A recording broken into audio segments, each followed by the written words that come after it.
Good morning, everyone. Welcome back to our show, and we will once again feed your minds with a new information. I am Zaerah Limasac, your host, and this is the Siete'S Talk. So for today, we are going to feature one of Sherry Turkle's work, Connected but Alone. It is also known as Flight from Conversation.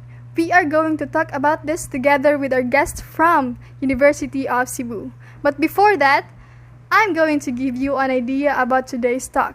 So this is about having conversation. It is about how people chooses gadgets to communicate rather than to communicate face to face. So, now let me introduce and welcome to you our guest from University of Cebu. Good morning, I'm Jemalyn Fuentes. The main idea that Turkle is getting across is that we have lost the skill of conversation and replaced it with connection through text and social media. Turkle support her main idea by constant example throughout the article. Turkle say we are tempted to think that our little sip of online connection adds up to a big gulp of real conversation, but they don't. Email, Twitter, Facebook, all of these have their places. But no matter how valuable, they do not substitute for conversation. Face-to-face conversation unfolds slowly, she added. It teaches patience, and when we communicate on our digital devices, we develop new habits according to Turkle. We use conversation with others to learn how to converse with ourselves. In addition, a lack of conversation reduces the chances of learning the skill of self-reflection. Hello everyone, I am Daisy Mary Rosel. Okay, alright, hello. Okay, so according to the writer, the difference between conversation and connection, or the distinction between connection and conversation, is that we feel the need to respond fast when using technology to communicate. We always think that connecting by text, email, or other social networking sites makes up for a real conversation when it doesn't. We don't get the full sense of feeling or tone of that person's words when conversing over the phone. Oral communication among individuals is one of the meanings of conversation. Why? Because connecting text will never be as heartfelt as a conversation held in person. You can make contact with your eyes, hear the sound of someone's voice, and not edit their sentences. For the most part, we go with the flow when we have a discussion, and we prefer to express sentiment, enthusiasm, often frustration, or disappointment. It's the ideal way to ensure that your thoughts are heard and not misinterpreted. Yes, that's correct, because there are instances that when we have a conversation via um, social media, we don't know what's the tone of the voice they portray or they speak with. So that's why we having a misinterpretation or misunderstanding about that. And also, it is also the perfect way to have a real relationship with another person if we talk in person, because we all feel the feelings of the person, if what are they feeling when we're trying to have a conversation with them. Okay, so what does a face-to-face conversation teach us? Okay, so basically, face-to-face communication is the distinction of being able to see the other party or parties in a conversation. It allows for a better exchange of information since both speaker and listener are able to see and interpret body language and facial expressions. And it provides also a friendliness which in turn boosts the success of your relationships, whether they are personal or business relationships, because using emails or phones wouldn't give you the opportunity to build camaraderie. Face-to-face communication is a great form of persuasion, engagement, and relationship. And also, according to Sherry Turkle, technology decreases one's ability to know how to have an appropriate conversation in person. So that is how what face-to-face conversation teaches us. Thank you. And also, face-to-face conversations unfold slowly. slowly. It teaches patience.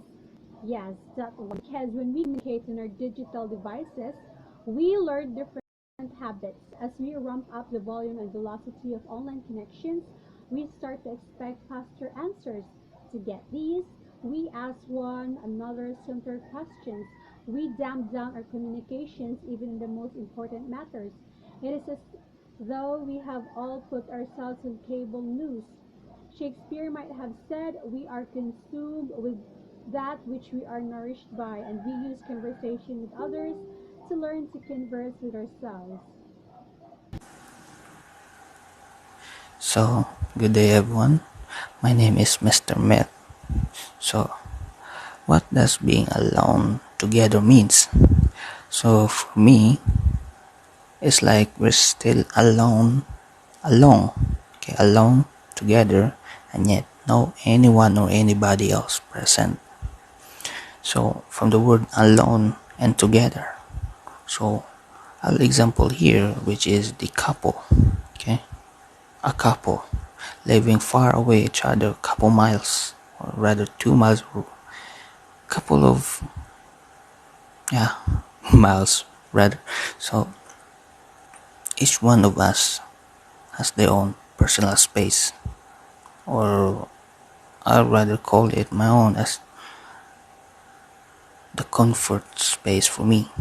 So each one of us has their own personal space, so you can still communicate with someone or anyone outside of the zone of your personal space. So the way that communicate is the technology right now. The technology, like for example, like the messenger, you can still chat with anyone, you hundreds of your friends, thousand, and we call this one the FaceTime or face call rather. So you can still contact with anyone. So the way of technology right now is now the way of communicate with anyone, even the millennials right now. Millennials, some millennials are using DMs or the messenger. So this alone together means for me. Alone but still together without any interacting with each other, or rather no face to face meet. Hello guys, good day to all of you. My name is Diana Pat M. Tanza, and to you Miss Zai, thank you for inviting me and the Siete'S talk show.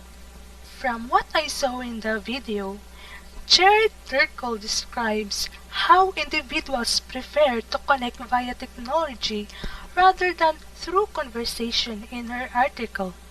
She contends that the real-world conversation is more important than gadgets for humans to communicate. How our decade's capacity to connect people in person is disappearing, and how we should be constantly communicating through social media platforms. The article demonstrates how innovation has transformed daily living. People who hold technology in their hands see a significant shift in their everyday activities.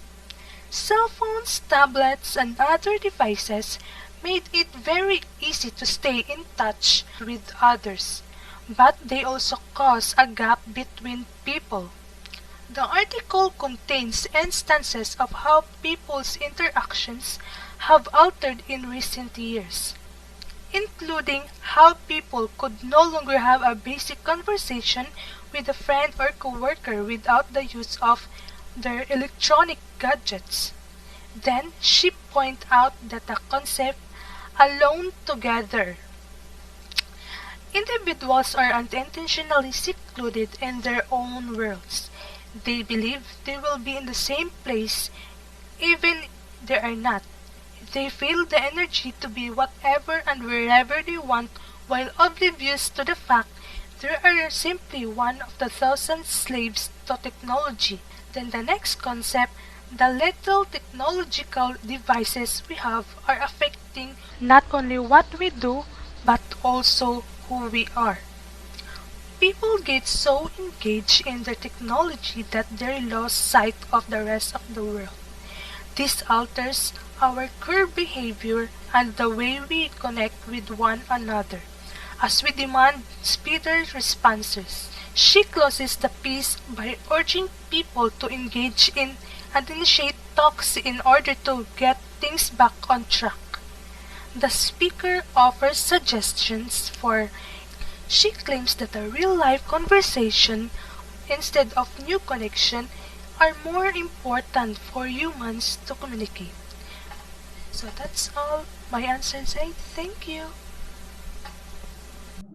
Thank you, Zaerah, for inviting me to the show. I'm Roseme, and today I'd also want to express my thoughts on Miss Sherry Turkle's flight of conversation. So first, why we expect more from technology and less from each other is actually indeed a cautionary tale that addresses the basic question of whether society or technology leads society.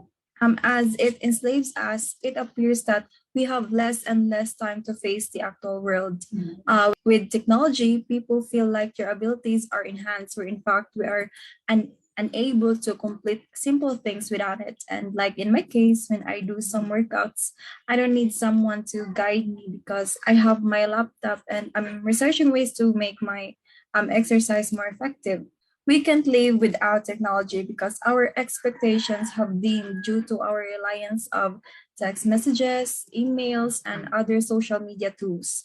We are so dependent upon technology for convenience that we forget to engage naturally with other individuals. And we have the option of altering our words and ideas on social media. Physical human interaction is different. We can control what we say or the way we look. It is intimate, and today we have become more and more afraid of it. And it has become easier to message a friend rather than going through the hassle to meet up. We rely it more than others because it is constantly developing, whereas humans continue to disappoint us and also show lack of empathy. It could be more difficult to talk others now because of our current situation. So we prefer to stay to our own bubble because technology reshapes the landscapes of our emotional lives. So next is I share, therefore I am. So it means that you are inventing yourself to become that person while you are not your actual self. You keep living on your own expectation or your own world, and you conceal yourself behind a mask, a disguise that makes you feel connected to the world and as if you have a lot of friends, but in reality, you are lonely. We become uncomfortable, despondent, and even frantic when we are alone. So we don't feel like ourselves if we aren't connected. Picking up our phones, sharing, posting, and texting connects us and has shapes a new way of being. And we tend to isolate ourselves from society by talking on the phone or staring at the screens on our mobile gadgets. We log out on the actual world and log in into the virtual realm. And by it, putting an end to our interaction with the people around us. So that's all. Thank you so much for that. Now, the writer also suggested that we can make room for our conversations. She said that we can take deliberate steps for it. For example, at home, we can create sacred spaces such as the kitchen or the dining area, our sala or our our bedrooms. We can also make our cars device-free zones. We can demonstrate the value of conversation to our children or to our friends or to our siblings. And we can do the same thing at work or at school or anywhere we are. So I would like to call our last guest, Miss Beatriz Tuñacao, if she agrees what the writer said. Good day, everyone. I am Beatriz Tuñacao. I am honored and a little bit flattered by having me here in your prestigious talk show. So, to directly answer your question, do I agree with the writer? My answer is yes. I totally agreed with the author or writer or whatsoever you call them. My answer is yes. The fact that our social media self differs from the exact attitude, characteristic, personality, charisma, and especially to our physical appearance is totally unbelievable. As an entitled social media goddess, my life really differs from the reality. Totally reality. So, I can literally say that talking face to face is a bit harder than chatting because in face to face reality, it is hard for us to think on what words should we use, the time it consumes in thinking, and how do we handle an immediate critical thinking skills. Because chatting towards a person with the use of technology is not really time consuming, and literally you can change a word or add a word that you've forgotten to speak up. So face-to-face conversation means if you are done talking to that person, to that specific person, it means that you are already done. You cannot go back to him or her and tell him or her the words you forgot to tell. Literally, you can't tell him the words you left unspoken. So, literally, you can edit your physical appearance in front of that. You can't edit that physical appearance in front of that specific person, and it takes up courage for you to speak up, unlike having the confidence when chatting them. So, you have already the confidence when you are just chatting them by the use of Messenger, Facebook, or any social media platforms. So talking in face-to-face reality with that specific person in front of you is really makes your heart pound because you don't know what word should you use. You don't know how long it takes for you to think of a word to speak for him or her. And yeah, I totally agreed with the writer. So that's all. Thank you for having me here, and God bless us all. Alright, thank you so much to our guests from University of Cebu for giving their time and sharing their thoughts about today's topic. To our audience, I hope you learned something today. And once again, this is your host, Zaerah Limasac, and see you on the next episode of the Siete'S Talk. Bye!